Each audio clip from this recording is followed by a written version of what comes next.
बिहार विधानमंडल का शीतकालीन सत्र शुरू होने जा रहा है। सत्र काफ़ी छोटा है, लेकिन हंगामे के पूरे आसार हैं और ख़ास तौर से शिक्षक अभ्यर्थियों के मसले पर काफ़ी आर पार की लड़ाई होने वाली है, क्योंकि बीजेपी ने ये घोषणा कर दी है कि सरकार को हर हाल में नौकरियों का हिसाब देना पड़ेगा और शिक्षक नियोजन को लेकर के क्यों विलंब हो रहा है उस पर सरकार को जवाब देना होगा।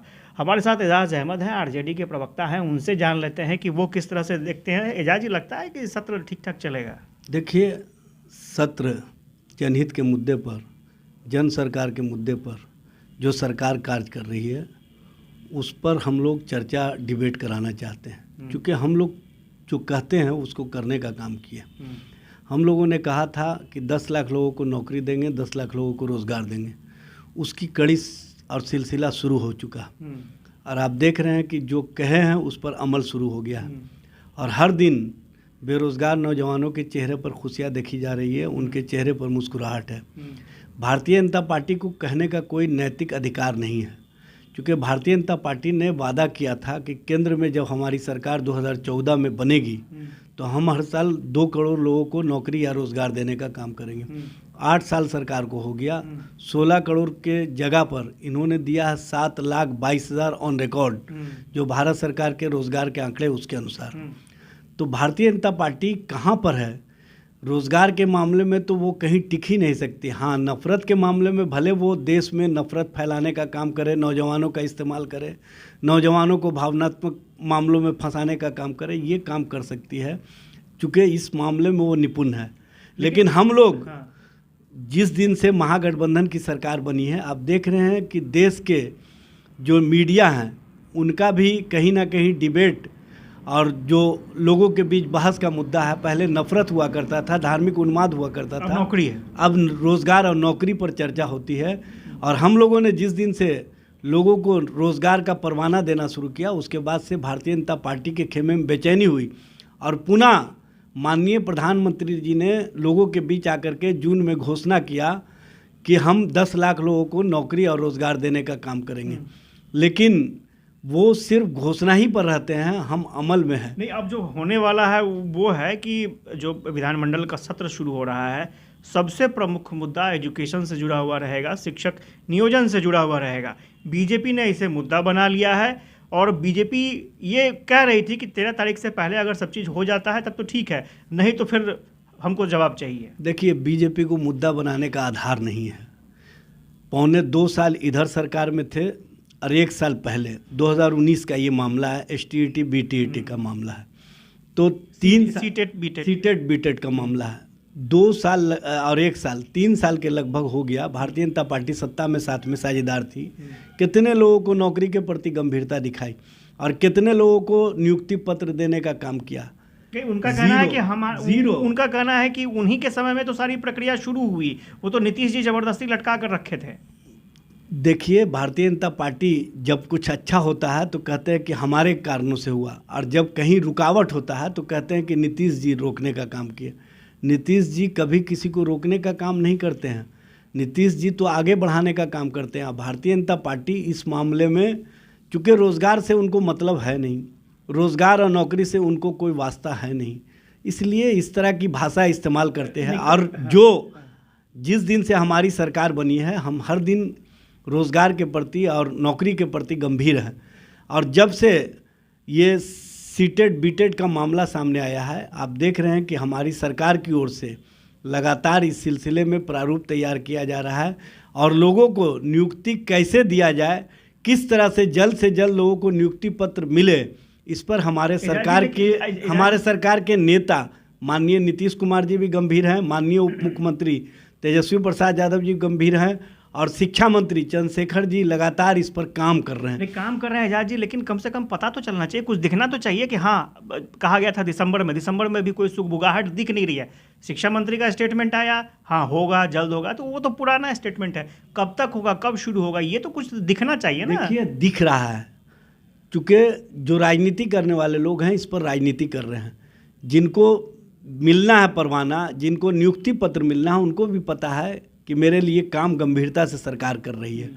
चूँकि जिनको राजनीति करना है वो इन छात्रों का कहीं ना कहीं इस्तेमाल कर रहे हैं, इन अभ्यर्थियों का इस्तेमाल कर रहे हैं। उनको इन लोगों के बीच में राजनीति करने का मौका चाहिए, क्योंकि वो लोग राजनीति में बेरोजगार हो चुके हैं।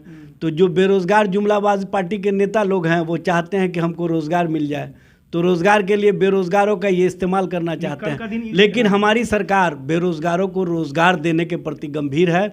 और मैं कहता हूँ, हमारे माननीय मुख्यमंत्री, माननीय उप मुख्यमंत्री का कहना है कि अगले साल उनके चेहरे पर खुशियाँ देखी जाएगी, उनके चेहरे पर मुस्कुराहट होगी, और जो हम कहते रहे उसको करने का काम मतलब करेंगे। अगले साल यानी था कि दिसंबर लास्ट तक शुरू हो जाएगा। देखिए, प्रक्रिया तो दिसंबर में पूर्ण हो जाएगा, लेकिन जो नियुक्ति पत्र मिलना है वो जनवरी में मिलना शुरू हो जाएगा। ये किसी से कहने की आवश्यकता नहीं है, हमारी सरकार इसके प्रति गंभीर है।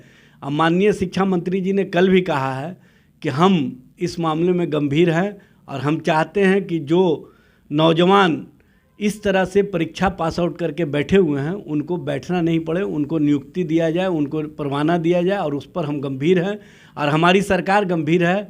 आप देखेंगे कि जो हम लोग कहते रहे उसको करने का काम करेंगे। कल इसलिए भी महत्वपूर्ण दिन है कि सिर्फ विधानमंडल के अंदर नहीं, विधानमंडल के बाहर, चूँकि शिक्षक अभ्यर्थी जो हैं वो विधानसभा मार्च करने वाले हैं। देखिए, शिक्षक अभ्यर्थी को लोकतंत्र में अपना आंदोलन करने का अधिकार है, लेकिन हम कहेंगे कि कोई भारतीय जनता पार्टी की प्रेरणा से इस तरह की राजनीति में ना फंसे। भारतीय जनता पार्टी कहीं ना कहीं बेरोजगारों का इस्तेमाल करके अपनी राजनीतिक रोटी सेकना चाहती है और अपनी बेरोजगारी दूर करना चाहती है। उनको बेरोजगारी दूर करने का मौका नहीं दे।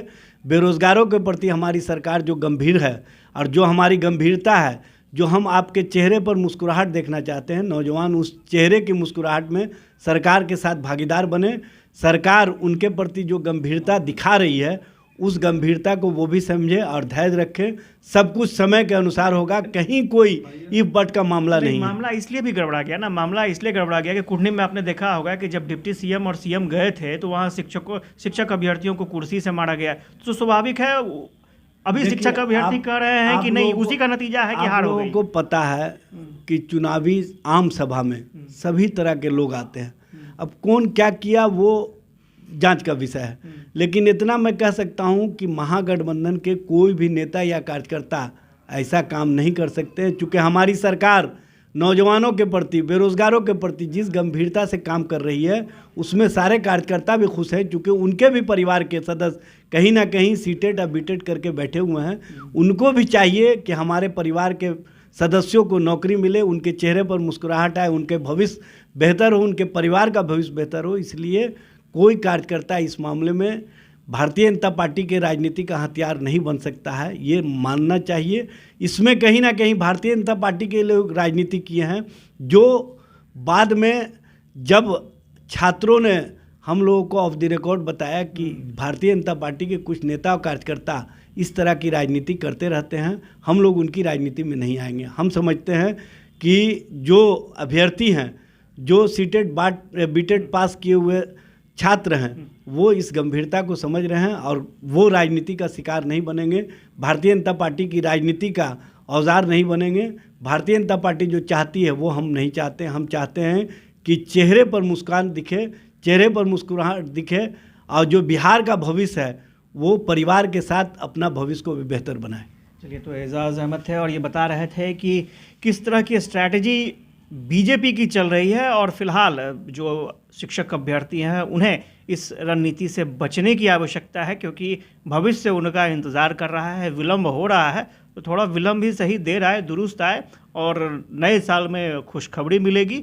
इंतज़ार करना बेहतर रहेगा। और ये अपील भी की गई है कि कल जिस तरह से हंगामे के आसार नज़र आ रहे हैं, शिक्षक अभ्यर्थी प्रोटेस्ट करने की तैयारी कर रहे हैं, विधानसभा मार्च करने की तैयारी कर रहे हैं, एग्रेसिव प्रोटेस्ट से बचें। लोकतंत्र में सबको अधिकार है अपनी बात रखने का, लेकिन खुद को बचाते हुए एग्रेसिव प्रोटेस्ट ना करें और थोड़ा धैर्य रखें तो ज़्यादा बेहतर होगा। Ashutosh Chandra, UB news, Patna.